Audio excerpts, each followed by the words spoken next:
Hi loving and caring parents, welcome back to అమ్మ చిట్కాలు. చిన్నారుల వెయిట్ గెయిన్ సిరీస్ డే 11కి అయితే మనం చేరుకున్నాం.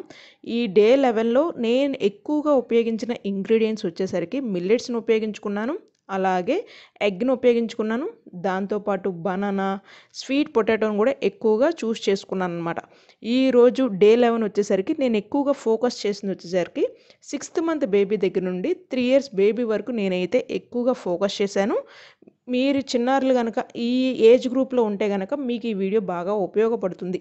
మీరు కూడా ఈ వెయిట్ గెయిన్ సిరీస్లో పాల్గొనాలి, అలాగే ఈ అమ్మ చిట్కాలు ఛానల్ని ఎప్పుడు అప్డేట్లో ఉండాలి అంటే ఖచ్చితంగా మీరు ఛానల్ని సబ్స్క్రైబ్ చేసుకుని పక్కన ఉన్న గంట సింబల్ని క్లిక్ చేసి ఆల్ అనే ఆప్షన్ సెలెక్ట్ చేసుకోవడం మాత్రం అస్సలు మర్చిపోవద్దు. అలాగే ఈ వీడియోస్ మీ చిన్నారులకు ఉపయోగపడుతున్నాయి అని మీకు అనిపిస్తే ఖచ్చితంగా లైక్ చేయడం మాత్రం మర్చిపోవద్దు. మీకు ఏమన్నా డౌట్స్ ఉంటే కనుక నన్ను కామెంట్ రూపంలో మీరైతే అడగొచ్చండి. ఇక ఈ వెయిట్ గెయిన్ సిరీస్ ఈ డే 11కి నేను ఫుడ్ చిన్నారుల కోసం ఎలా ప్రిపేర్ చేశాను, ఏంటి డేని ఎలా ప్లాన్ చేశాను అనేది ఇక చూసేద్దామా. Let's go started. Sweet potato apple ప్యూరీని ఎలా తయారు చేసుకోవాలో చూద్దాం. ముందుగా మనం ఈ స్వీట్ పొటాటోని, యాపిల్స్ని పీల్ చేసేసుకుని చిన్న చిన్న ముక్కల్లాగా కట్ చేసుకుని ఒక గిన్నెలో వేసుకోవాలన్నమాట. ఆ గిన్నెలో కొద్దిగా వాటర్ పోసుకోండి. వాటర్ మీరు తక్కువగానే తీసుకోండి, ఎక్కువ అయినా సరే మళ్ళీ వేస్ట్ అయిపోతాయి. కొద్దిగా అయితేనే ఈజీగా మగ్గిపోతాయి ఈ రెండు. ఇప్పుడు మనం దీనికి మూత పెట్టాలండి. మీరు మూత కూడా టైట్గా ఉండేది చూసుకోండి. ఇలా మూత పెట్టేసిన తర్వాత ఒక ప్రెషర్ కుక్కర్లో కొద్దిగా వాటర్ తీసుకుని ఈ బాండీని అందులో పెట్టేసుకుని 3 to 4 విజిల్స్ వచ్చేంత వరకు వెయిట్ చేసిన తర్వాత మీరు ఫైన్గా గ్రైండ్ చేసుకోండి. గ్రైండ్ చేసుకుంటే ఈ విధంగా మనకి ప్యూరీ అనేది రెడీ అయిపోతుంది అనమాట. స్వీట్గానే ఉంటుందండి, ఎందుకంటే ఇందులో మనం స్వీట్ పొటాటో యాడ్ చేసాం కాబట్టి.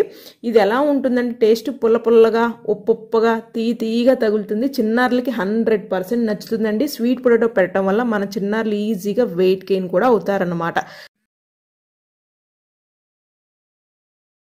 ఇది మనం తయారు చేసుకోవడం కోసం ఒక బాండీలో కొద్దిగా బటర్ వేసుకోండి. మీరు బటర్ బదులు నెయ్యి అయినా ఉపయోగించుకోవచ్చు అనమాట. బటర్ ఉంది కాబట్టి నేను బటర్ ఉపయోగిస్తున్నాను.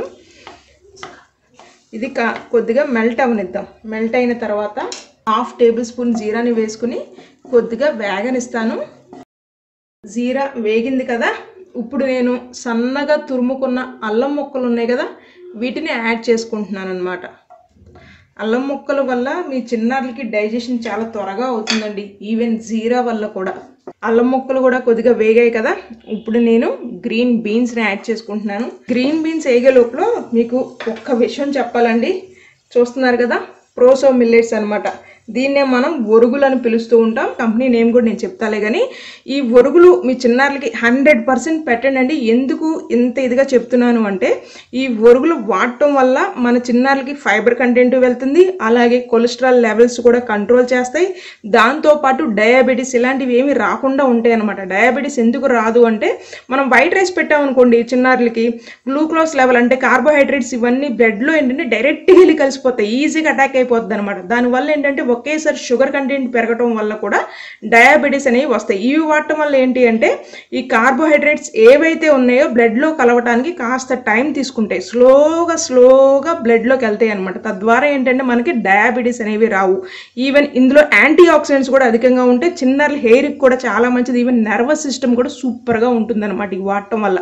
అందుకనే మీరు ఖచ్చితంగా ఈ ఒరుగులు మాత్రం వాడండి. ఇవే కాకుండా నేను లిటిల్ మిల్లెట్స్ కూడా ఉపయోగించాను, అవి కూడా బాగున్నాయి. చిన్నారులకి ఈజీగానే డైజెషన్ అవుతుందండి, డైజెషన్ అవ్వడం ఎలాంటి ఇబ్బంది ఏమీ పడద్దు. నేను కూడా ఇవి తింటానే ఉంటున్నాను ప్రెసెంట్ డేస్లో. ఇవి తిన్నప్పుడు నాకేంటంటే పొట్ట కూడా చాలా ఫ్రీగా ఉంటుంది అనమాట, అంత ఇబ్బంది ఉండట్లా. వైట్ రైస్ తిన్నప్పుడు ఉన్న ఇబ్బంది ఇవి తిన్నప్పుడు నాకైతే కలగలేదండి. ఈవెన్ మా పాపకు కూడా నేను ఇవి పెడుతూ ఉన్నాను. ఇది నేను చూపిస్తాను, వండిన తర్వాత ఎలా ఉంటుంది ఏంటి అనేది కూడా చూపిస్తాను. ఈ కొద్దిగా ఏగాయి కదా, ఓకే, ఫైన్గా వేగిపోయాయండి. ఇప్పుడు మనం ఇందులో ఎగ్ యాడ్ చేద్దాం. ఎగ్ యాడ్ చేస్తాం కదా, మీ చిన్నారులు కూడా పింక్ సాల్ట్ వాడినండి. పసుపు కొద్దిగా చాలు, మొత్తం కలిసేలా తిప్పుకుందాం. ఒరుగులు అన్నం చూడండి, ఇది చూస్తున్నారు కదా, సేమ్ మీకు ఏంటంటే ఉప్మా లాగా ఉంటుందన్నమాట. చూడండి, ఉప్మాలానే ఉంటుంది, ఏం ఉండదు. చిన్న చిన్న బియ్యం గింజలు, ఎలాగూ మన చిన్నారులకి మనం మెత్తగానే పెడతాం కదా, ఇది మెత్తగా అని కూడా అనకూడదు. నిజం చెప్పాలి అంటే వండుకున్న దాన్ని బట్టి ఉంటుంది. నాకు అలవాటు అయిపోయింది కాబట్టి అంత మెత్తగా నేనైతే వండట్లేదు, పొడి పొడిగానే ఉంటుంది. కాకపోతే ఏంటంటే గింజ అనేది చాలా చిన్నదనమాట. గింజ చిన్నది అవడానికి చూడండి ఇవి ఎలా ఉన్నాయో, చిన్న చిన్నగా ఉన్నాయి కదా.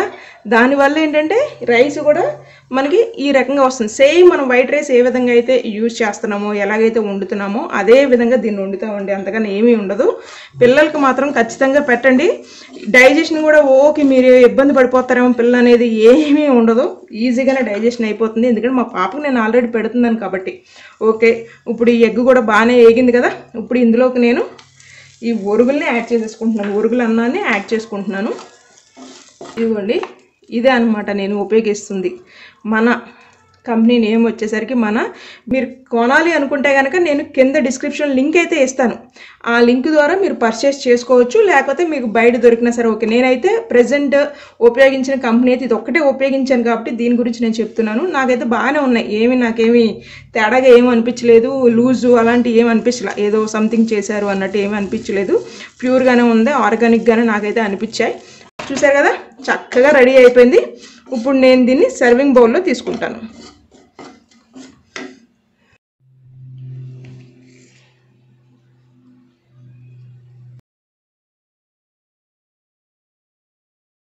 కొబ్బరి తింటే పిల్లలకి దగ్గు వస్తుంది అని అంటూ ఉంటారు కదా.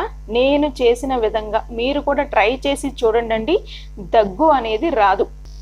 ముందుగా మనం కొబ్బరి చిప్పల నుండి కొబ్బరిని తీసేసి ఇలా సన్నగా ముక్కలు కట్ చేసుకుని 1-2 నిమిషాల పాటు ఫ్యాన్ గాలి కింద ఆరబెట్టుకుందాం. ఫ్యాన్ గాలికి ఆరిన ముక్కల్ని ఫైన్గా గ్రైండ్ చేసుకుందాం. ఒక కళాయిలో గ్రైండ్ చేసుకున్న కొబ్బరి పొడిని లో ఫ్లేమ్లో 3 నిమిషాల పాటు కుక్ చేసుకుందాం.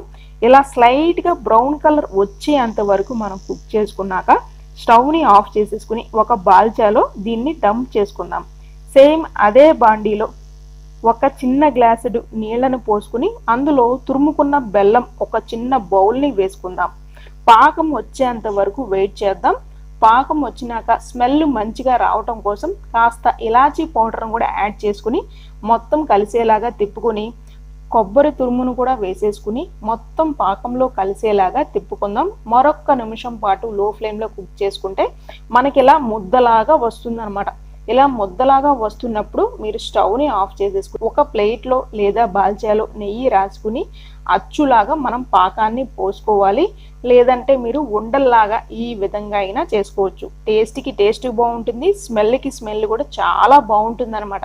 మీ చిన్నారులకి స్వీట్ ఇష్టమైతే ఖచ్చితంగా ఈ రెసిపీని అయితే చేసి పెట్టండి. టైం కూడా ఓకే, ఎక్కువేమి పెట్టదు, అలాగే మన శ్రమ కూడా అంత కష్టపడాల్సింది కూడా ఉండదండి, ఇట్లే అయిపోతుంది. ఈ రెసిపీ కోసం మనకి కావాల్సిన మెయిన్ ఇంగ్రీడియంట్ అటుకులండి. అటుకుల్లో యాంటీ ఆక్సిడెంట్స్ ఎక్కువగా ఉంటాయి, కార్బోహైడ్రేట్స్ కూడా అధికంగా ఉంటాయి అన్నమాట.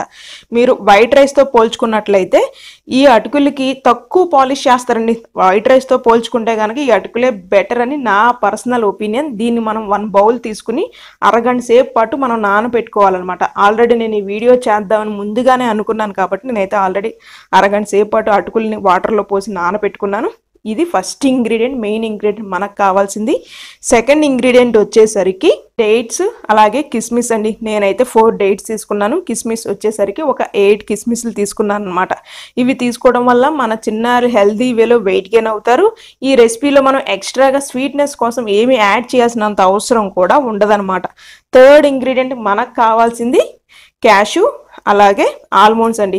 ఈ క్యాషు ఆల్మండ్స్ కూడా మనం ఏంటంటే నానపెట్టుకోవాలన్నమాట. 4 ఆల్మండ్స్ అలాగే 5 క్యాషు అయితే నేను నానపెట్టేసుకున్నాను, పీల్ కూడా చేసేసుకున్నాను. మీరు చూసినట్లయితే ఆల్మండ్స్ అయితే నేను పీల్ చేసుకున్నాను.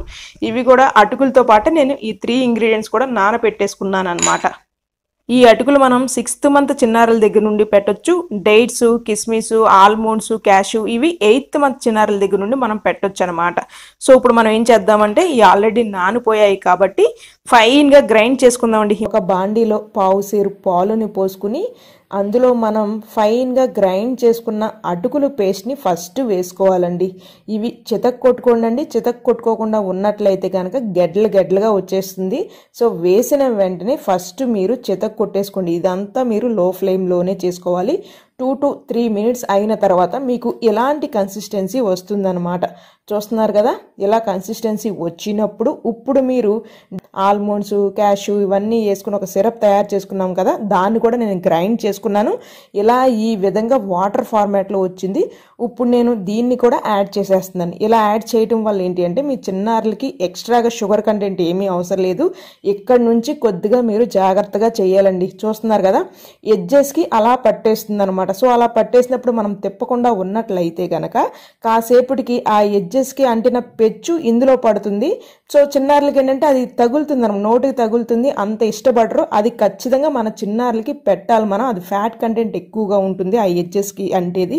సో మీరు ఎప్పటికప్పుడు ఏంటి అంటే క్లీన్ చేసుకుంటూ ఉండండి. చూస్తున్నారు కదా, ఈ విధంగా ఎడ్జెస్ని మీరు స్పూన్తో కానీ లేకపోతే మీ గంటితో కానీ తిప్పుకుంటూ ఉండి మళ్ళీ అందులో కలిపేసుకోవాలన్నమాట. మీ చిన్నారులు ఏ కన్సిస్టెన్సీతో తింటారో అప్పుడు వరకు మీరు వెయిట్ చేయండి. దీని ఒక టేస్ట్ కూడా భలే ఉంటుంది. ఎలా ఉంటుంది అంటే మన సగ్గుబియ్యం జావ తింటున్నప్పుడు తాగుతున్నప్పుడు ఎలా అనిపిస్తుందో అలాగే అనిపిస్తుంది అనమాట. ఖచ్చితంగా నచ్చుతుంది. మీ చిన్నారులకు గనక స్వీట్ ఇష్టమైతే అస్సలు చెప్పాల్సిన అవసరం కూడా లేదు. 100% వాళ్ళైతే తినేస్తారండి. మీ చిన్నారులు కనుక రైస్ తినట్లేదు అనుకోండి, ఆ టైంలో మీరు ఈ ట్రిక్ ప్లే చేయొచ్చు. వెయిట్ గెయిన్ అవుతారు. రైస్ ఐటమ్ కూడా మన చిన్నారులు తినేసినట్లే కదా.